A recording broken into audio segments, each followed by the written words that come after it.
mais ça demeure tout de même de l'artificiel. Donc, ça s'approchera vraiment très proche du naturel, mais il y aura toujours des limites par rapport au naturel. Donc, en réalité, ce sera jamais 100% du naturel. Il peut pas. D'accord. Ok. Donc, est-ce que la sorcellerie est-il naturel ou est-il artificiel? Magie et sorcellerie, c'est-à-dire haute magie et basse magie, sont artificielles. Mais pourquoi tu dis haute magie et basse magie? L'ensemble de magie, peu importe que ce soit haute ou basse, C'est l'ensemble de artificiel. magie, c'est C'est artificiel. pour ça, oui, les deux, c'est artificiel. L'ensemble est D'accord. artificiel. Tout le système est artificiel. C'est pour ça que les derniers lives qu'on avait fait sur l'inexistant et l'existant, j'ai expliqué en fait clairement en fait cet aspect-là. Sur Les YouTube. deux, la magie, c'est artificiel. La magie n'existe pas. C'est pour ça que vous allez avoir un magicien par exemple qui va vous créer un pain. C'est-à-dire il y a un pain qui est là, un vrai pain, et il va cloner en fait ce pain et il va vous mettre un pain aussi à côté. Le pain que lui, il a cloné là, vous allez voir, vous allez toucher, texture, tout c'est pareil. Mais en réalité, le pain que lui, il a cloné là, ce pain-là n'est pas réel. Il est artificiel. Mais vous allez pouvoir le toucher, le manger, ça va même vous gonfler le ventre, vous allez être rassasié et tout, il n'y a pas de problème. Mais par contre, comme ce n'est pas réel, il n'y a pas d'énergie vitale dedans. Ça fait que vous ne pourrez pas récupérer l'énergie de ce pain-là. Parce que vous savez que normalement, quand vous mangez, c'est pour récupérer l'énergie de la chose. Et ensuite, cette énergie-là, vous la redonnez en fait à la terre sous forme de sel. Et la terre va reprendre maintenant cette partie d'énergie-là pour pouvoir la réutiliser en fait. Parce que toute chose se transforme. Bon, le problème avec tout ce qui est façonné à base de la magie, même si c'est identique, même si c'est voilà, même si vous mangez, ça vous rassasie et tout ça, mais il n'y a pas d'énergie vitale dedans. Parce que ça n'existe pas. Donc du coup, vous ne pourrez pas en fait puiser d'énergie dedans pour pouvoir en fait véritablement en fait vous régénérer. D'accord. Est-ce que ceux qui sont, en fait, ce qu'on appelle les sorciers ou les magiciens, avec ceux qui pratiquent la magie noire, sont-ils capables, puisque c'est artificiel, ça n'a pas d'énergie, est-ce qu'ils sont capables de tuer des êtres humains dans le plan visible avec cette matière artificielle? Tout à fait.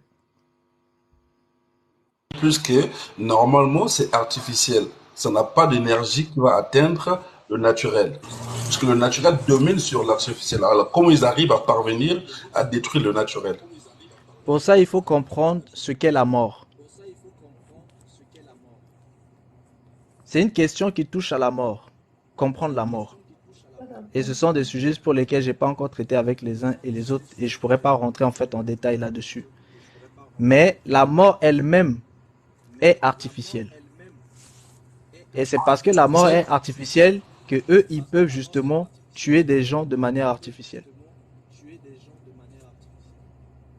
La mort est Bonsoir, artificielle? j'ai une question. Ça Oui. sera sur le live de la mort, pardon. Mais je détaillerai pas davantage. La mort est artificielle.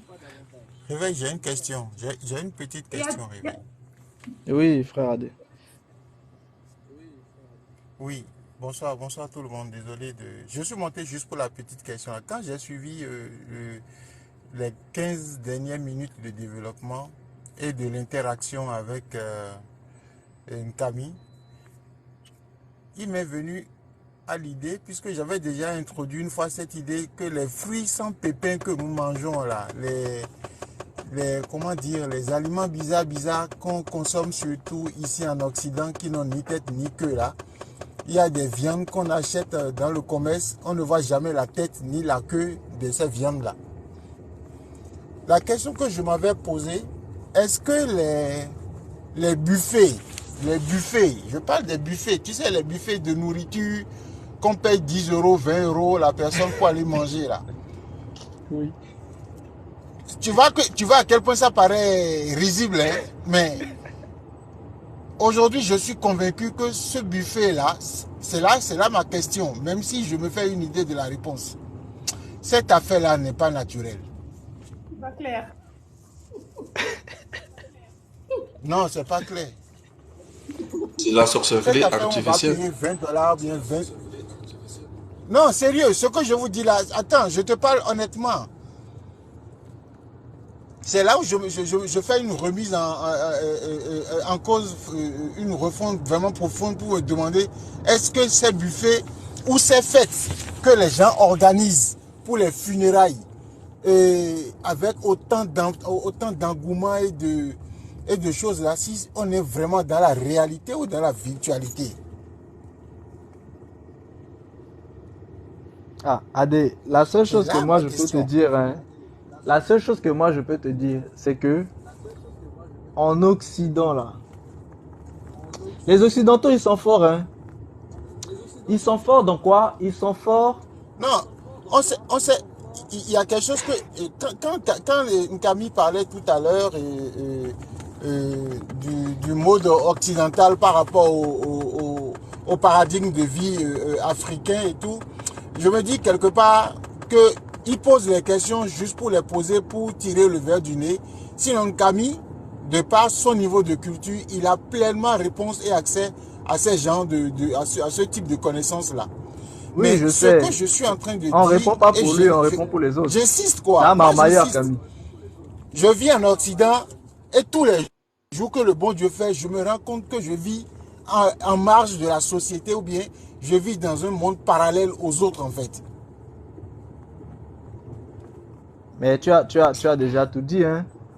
Tu as tout dit, Nous, hein, tu as tout dit. Ça veut dire qu'en Europe, ils bouffent du artificiel. Amener les êtres humains à être des marionnettes. Donc, gaspiller leur énergie. D'où, parfois, quand ils sont fatigués, ils viennent épuiser le naturel en Afrique. Voilà pourquoi c'est en Afrique, les choses qui sont naturelles, ça devient cher. C'est pour faire intégrer aussi ceux qui sont dans le naturel de devenir artificiels. C'est pour cela qu'il faut avoir la puissance et la connaissance des plantes naturelles pour se régénérer. Autrement, on bouffe. Le monde est régi par un roi, on va dire le prince, hein, du diable qui gère ce monde. Et donc, il ramène les êtres humains, les énergies dans le artificiel. C'est à nous maintenant de s'accrocher avec le naturel, de faire connaissance avec le naturel pour régénérer notre source. Autrement, on sera à leur merci. Et nombreux, aujourd'hui, sont coupés du naturel. Nombreux. Quand tu vois la vie en Europe, même l'habillement, même la musique, même l'ambiance, tu verras qu'ils sont plutôt artificiels. Ce sont des êtres vivants naturels, mais qui sont dans l'artificiel. Pourquoi la société est impure? Et cette société, on veut le faire dans le monde entier, y compris en Afrique. Donc c'est à nous d'avoir la connaissance des plantes, des choses naturelles, pour garder cette énergie qui est en nous. Autrement, on sera des marionnettes. Dans 20 ans, dans 30 ans, dans 50 ans, dans 60 ans, y compris nos enfants. Voilà un peu le monde qu'on veut nous laisser. toute façon, vous Ok, savez, d'accord. C'était ce que je voulais poser comme question là. oui, Adé, tu sais très bien que l'Occident est déjà très loin dans la fabrication de masse de l'artificiel. Ils sont, Ben ils sont écoute, très, très, la ils sont dernière très, très fois, loin. il y a environ 2 mois, il y a environ 2 mois et demi, j'étais dans un de nos laboratoires où ils fabriquent de la viande artificielle. Oui, tout à fait.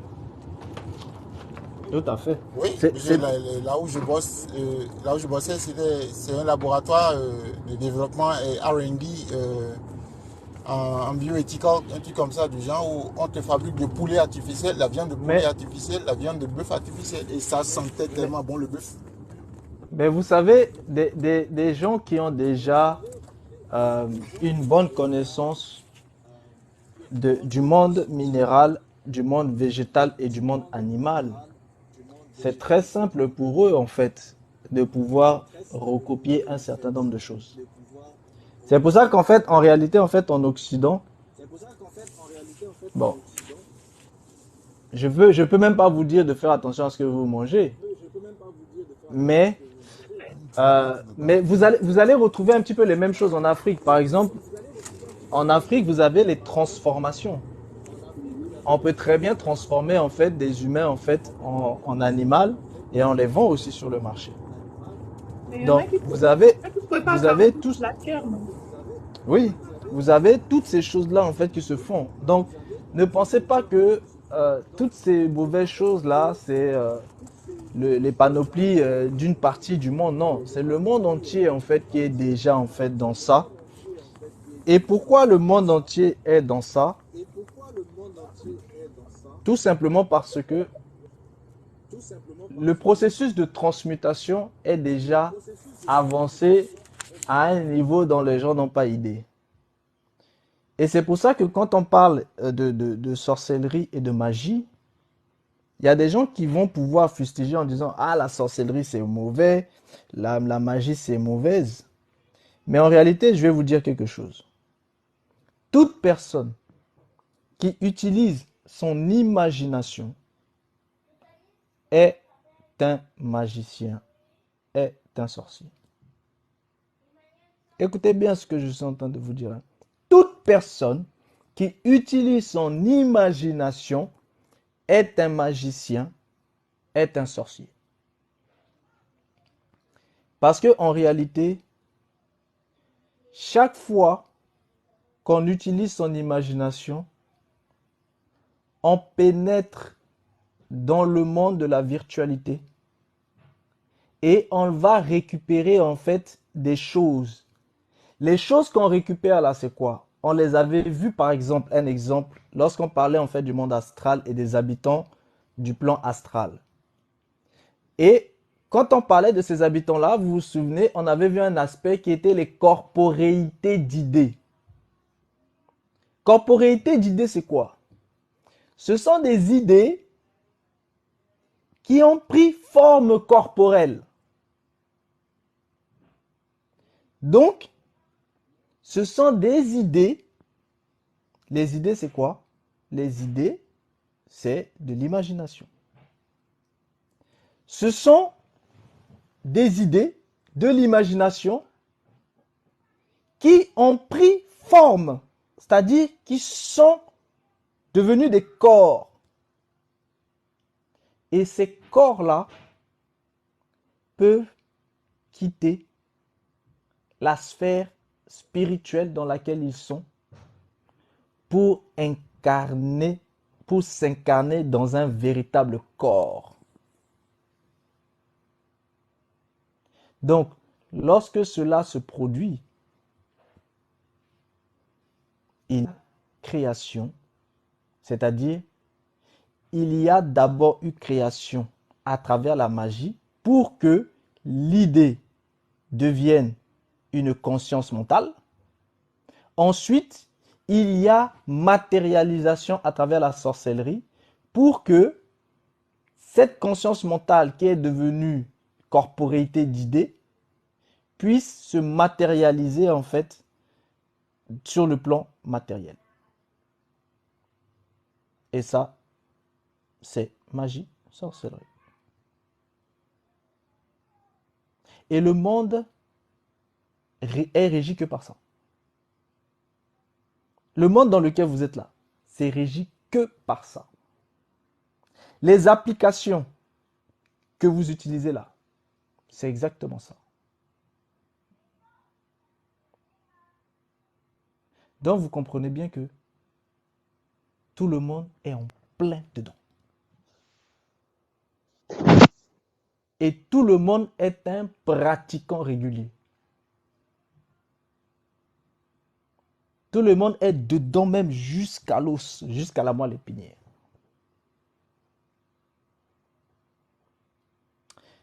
C'est pour ça que dans les enseignements, je distingue vraiment les aspects, les notions de magie blanche et de magie noire. Parce qu'en réalité, on vous a enfermé dans ça pour ne pas que vous voyiez la vérité. La vérité, c'est quoi? C'est que vous êtes tous des magiciens et des sorciers. Mais on va dire à certains, non, vous pratiquez de la magie blanche, donc vous êtes des spiritualistes. Donc vous êtes des religieux, donc vous êtes des croyants, donc vous êtes des scientifiques, donc vous êtes. En fait, c'est là le leurre. Parce qu'on ne veut pas que vous sachiez que vous êtes tous des magiciens et des sorciers.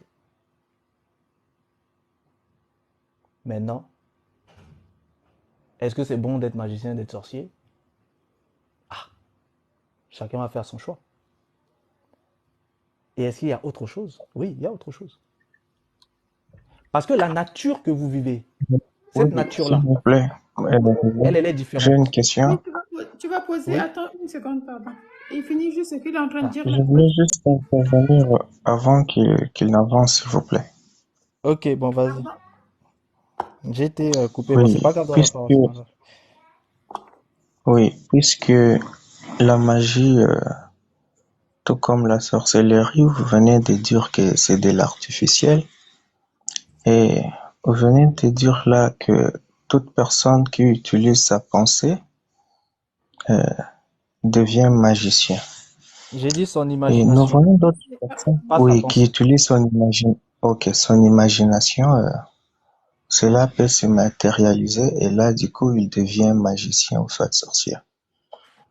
Mais il y a deux personnes Non, dès qu'il a qui, utilisé son imagination, il était déjà magicien et sorcier. voilà. Alors qu'il y a deux personnes qui, parfois, ils imaginent positivement de quelque chose qui peut se réaliser dans sa vie. Après un certain moment, cela se réalise et ça lui accompagne tout le long de sa vie. Or, vous avez aussi dit que l'artificiel ne dure pas tellement longtemps. Je ne sais pas là, qu'est-ce que vous voulez dire par là. Mais quand tu dis que ça se réalise tout le long de sa vie, à Oui, partir du Réveil, j'ai moment... bien envie de répondre à cette question-là. Oui, vas-y. Vas-y, Adé. J'ai bien envie de répondre à cette question.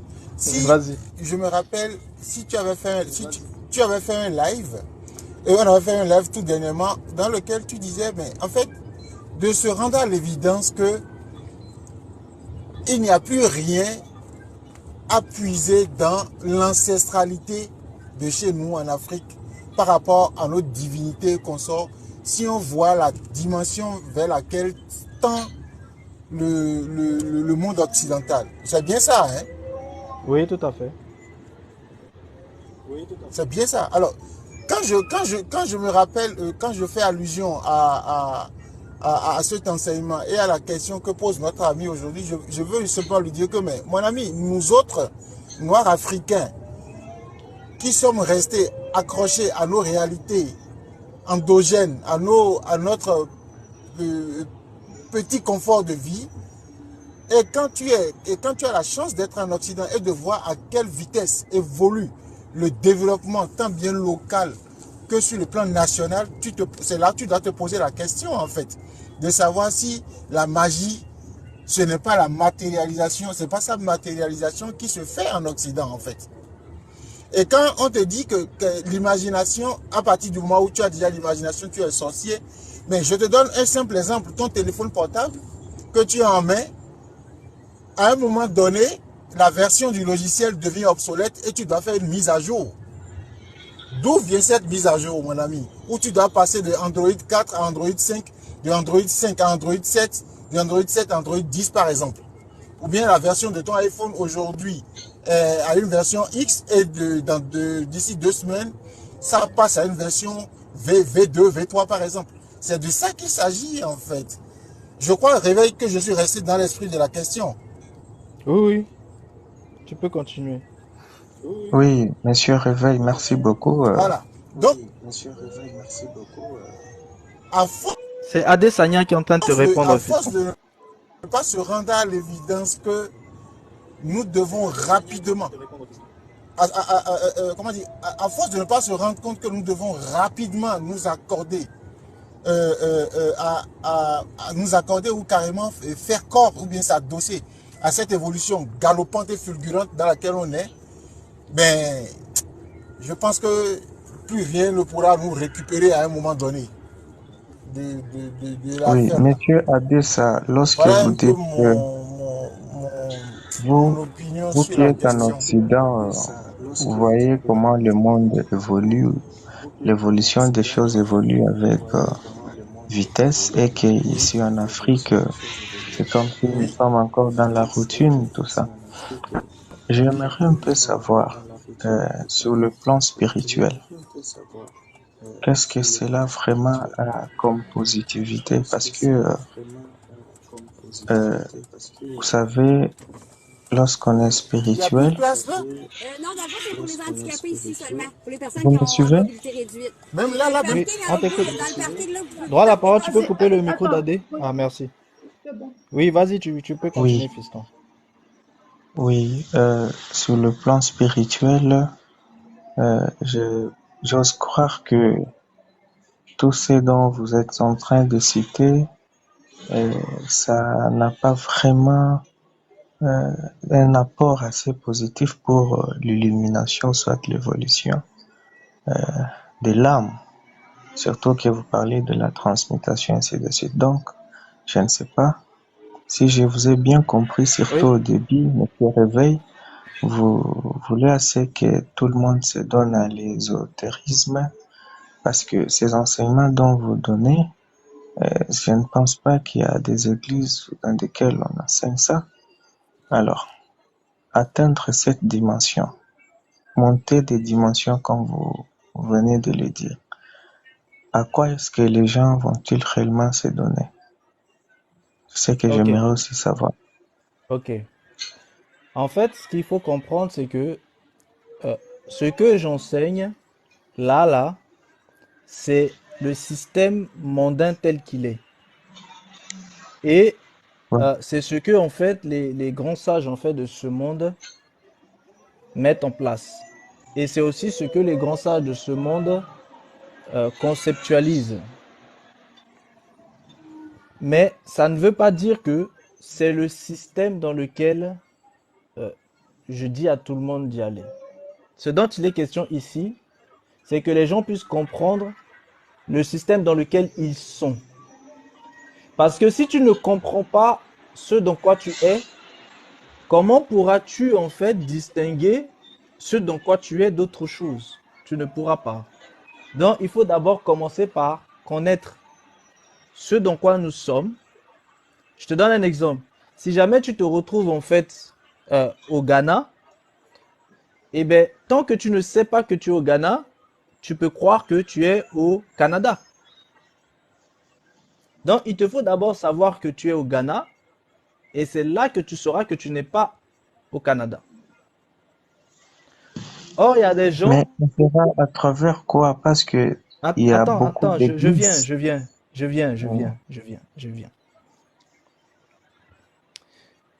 C'est-à-dire, il faut d'abord savoir ce dans quoi les gens sont, ce dans quoi nous sommes, comment le monde est, comment le monde fonctionne, quelles sont les puissances en fait qui régissent le monde et quelles sont les différentes strates qui régissent le monde et comment toutes les choses qui sont utilisées dans le monde ont été mises en place et fabriquées.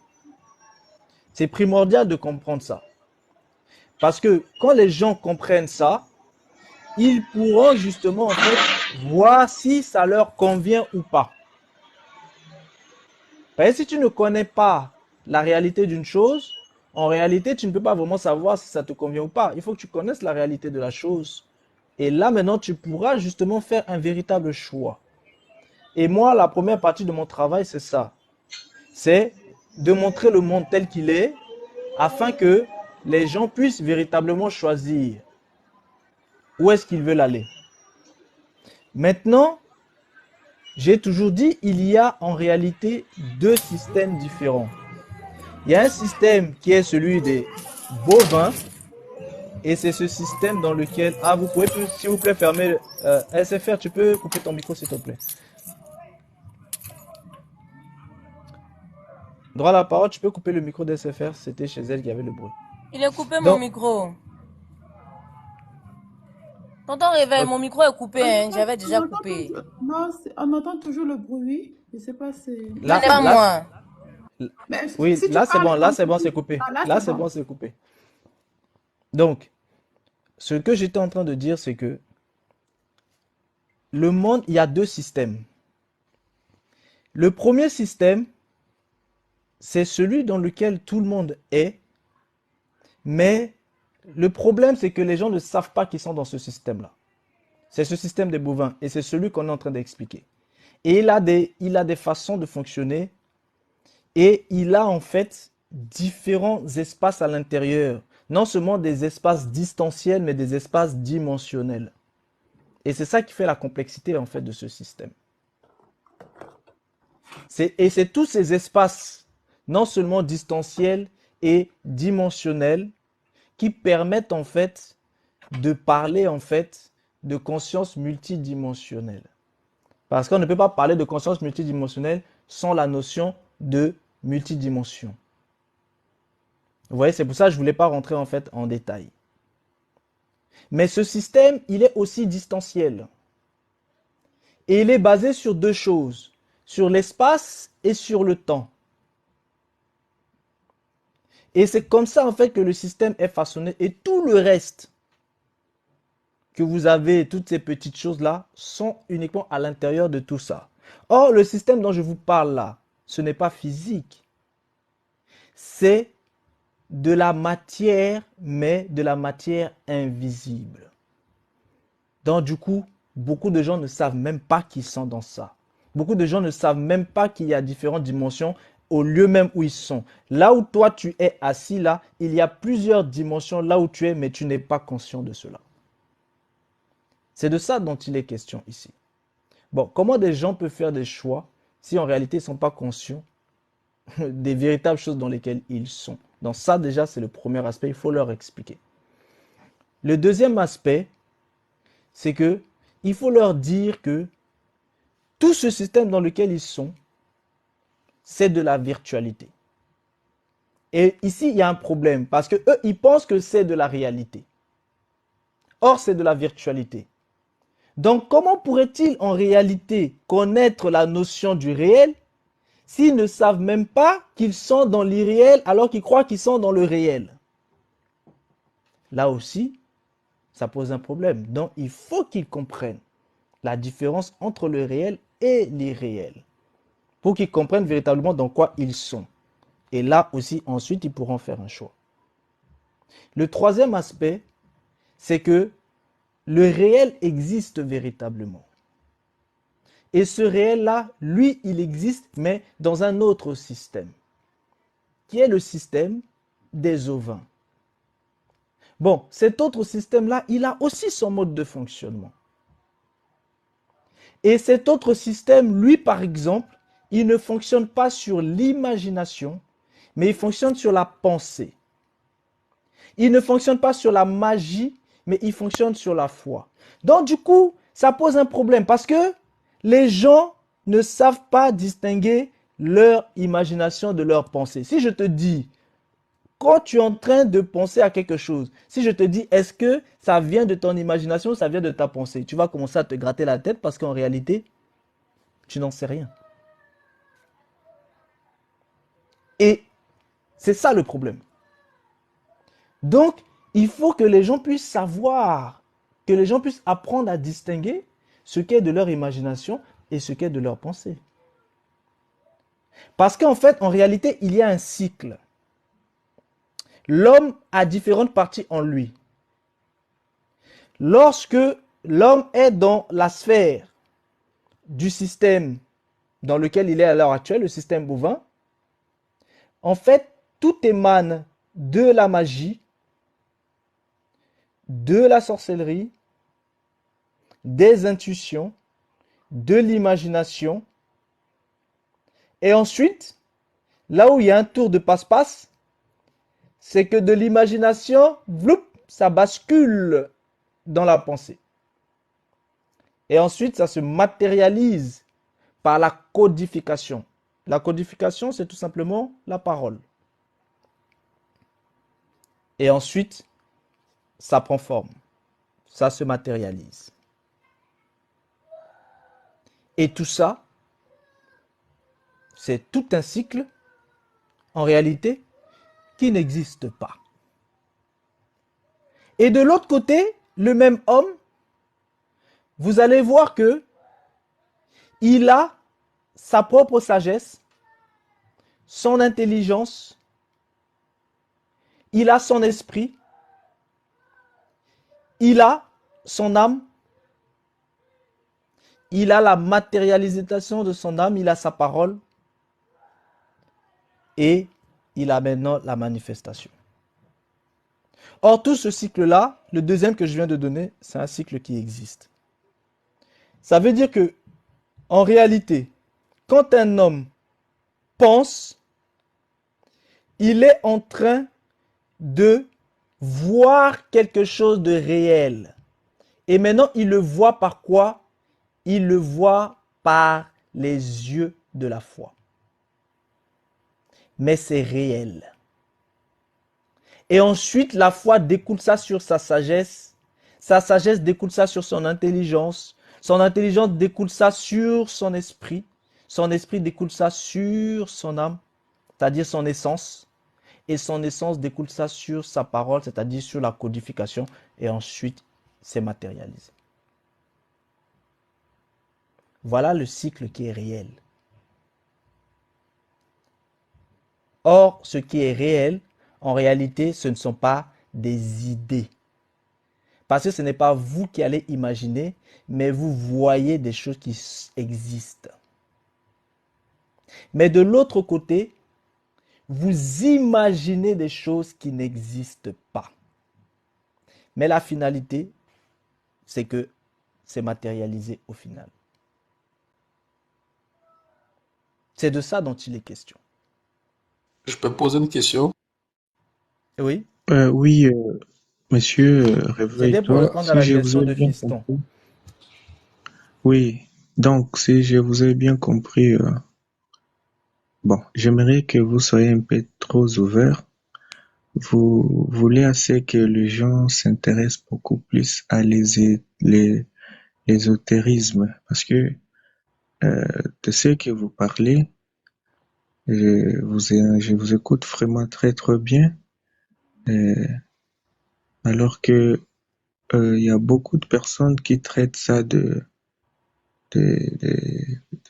je ne sais pas, de la sorcellerie, ils les traitent de beaucoup de mots, mais à vous entendre, vous êtes vraiment dans cette voie, je ne sais pas, parce que vous citez des sages qui ont fait en sorte que le monde devienne séculier actuellement, ainsi de suite.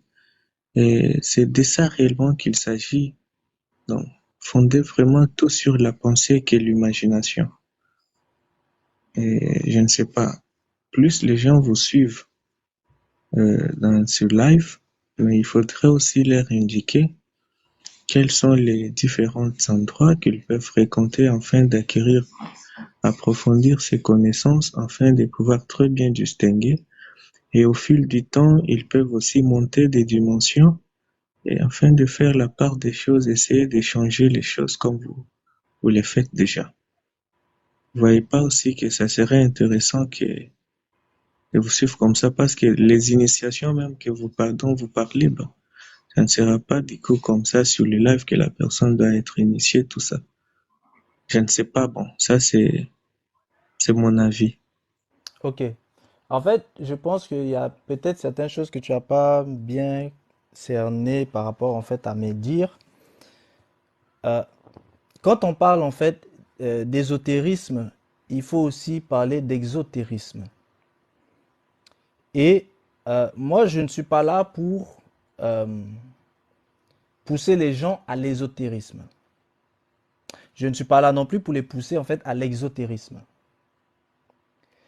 En réalité, ce que moi, mon travail à moi, c'est de dévoiler aux gens les secrets que certains sages ont cachés jusqu'aujourd'hui, c'est-à-dire cet aspect qu'ils ont englobé à l'intérieur de ce qu'ils considèrent comme étant l'ésotérisme.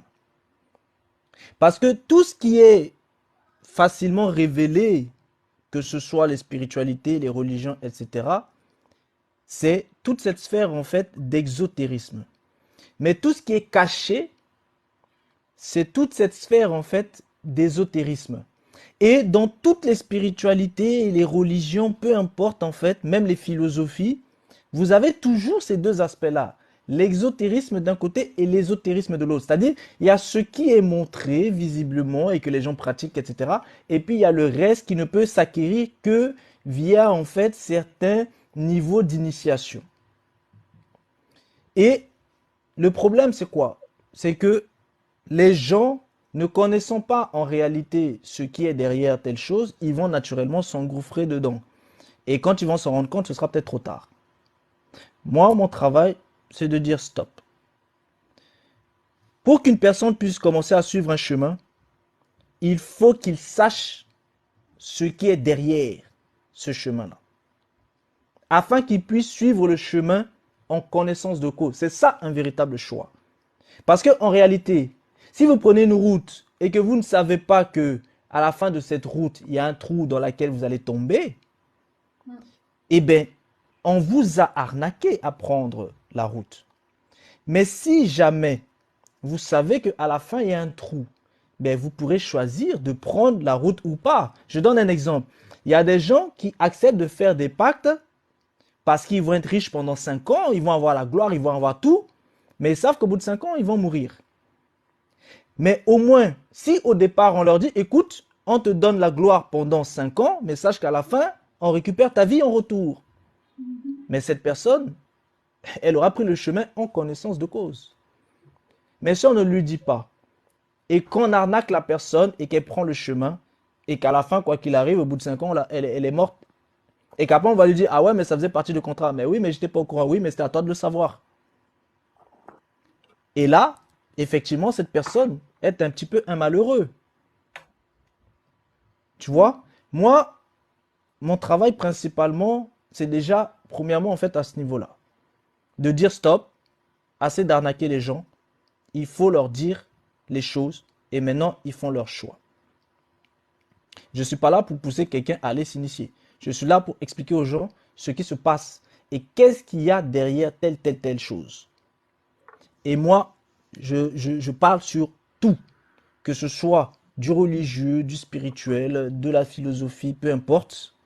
Expliquer aux gens qu'en réalité, voilà, ce chemin-là, ça t'amène là. Ce chemin-là, ça t'amène là. Maintenant, c'est à chacun de faire son choix. Dans celui-ci, va choisir. Et demain, quand on va lui dire, ah, mais tu avais choisi tel chemin et tout ça là, il ne pourra pas dire, je ne savais pas, vu qu'il le sait. Et le premier travail, principalement, en fait, c'est ça. Maintenant, tout ce qu'on donne ici, c'est vraiment de la vulgarisation. C'est-à-dire, tout ce que je vous dis là, ce sont vraiment des choses basiques, très simples. Et avec d'autres personnes, je rentre plus en profondeur parce qu'il y a un travail plus approfondi pour leur expliquer d'autres mystères qui sont cachés.